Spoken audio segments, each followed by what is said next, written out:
And I saw videos of how to do mind control and this and that, and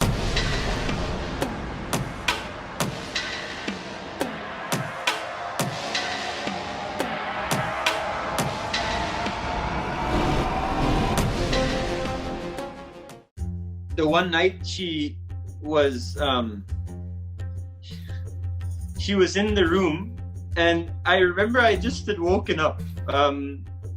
This was at 3 a.m. as I partially covered in this video.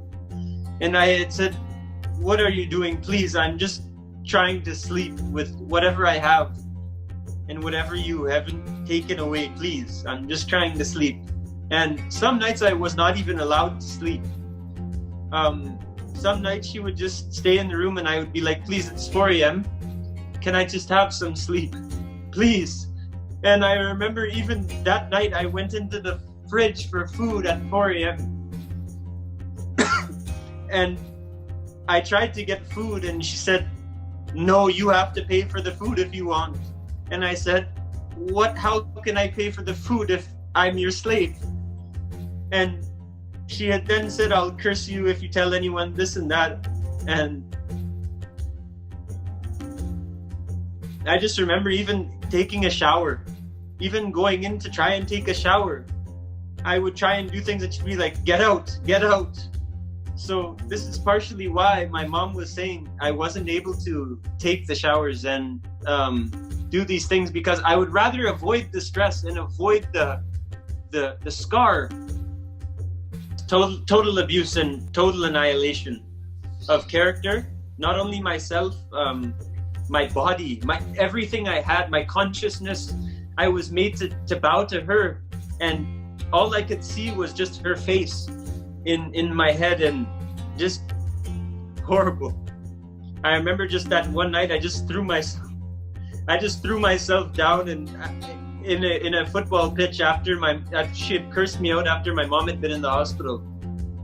Constant jabs, and those would be the main thing that would really affect me psychologically and just give me depression and make me very upset, because it's my beloved guru and everything that was good in my life and that was good in my parents' life. My parents had raises. My parents were enjoying the cognitions I was sharing and Bhagwan's blessings just showering and teachings. So those were all being just jabbed, and that was really affecting me. That's the one thing I would hear constantly, her doing those Guru Droha videos.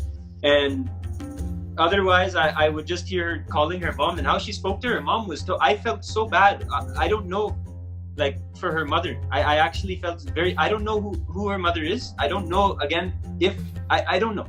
But I just, if that's her mother, I just felt so bad because of the way she faked and spoke to her mom was totally different what she was doing to me, obviously. And her mother had no clue about, and also how she was speaking to people from the Adinam and that were part of Sangha and Sangha members. So all I would hear is her just speaking so disgusting to human beings, even not even considering that they're the divinity in them, but not even considering the humanity in them, and not even talking to them as though they're a human being but as a dog, and just brainwashing them. And that's all I would hear. And those videos, I also I'll tell you, once I did, and she was out, and I had just looked over at the laptop that was on the table my parents had paid for and bought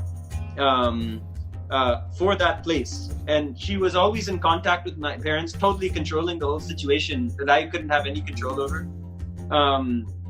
And I saw videos of how to do mind control and this and that, and a lot of these videos I had found. Otherwise, I would hear her call random people, so many people. All day she was on calls. All day she would be on the phone, and I would just be so dead inside and just crushed, honestly. And just I have absolutely no clue what her motive is and what her motive is in life, because she's one day she's talking this and one day she's talking that, and she has no agenda, even just to destroy, manipulate, and kind of conquer she has this delusion of conquering and pretending that she's the ultimate, you know, and obviously, excuse me, that's not the case.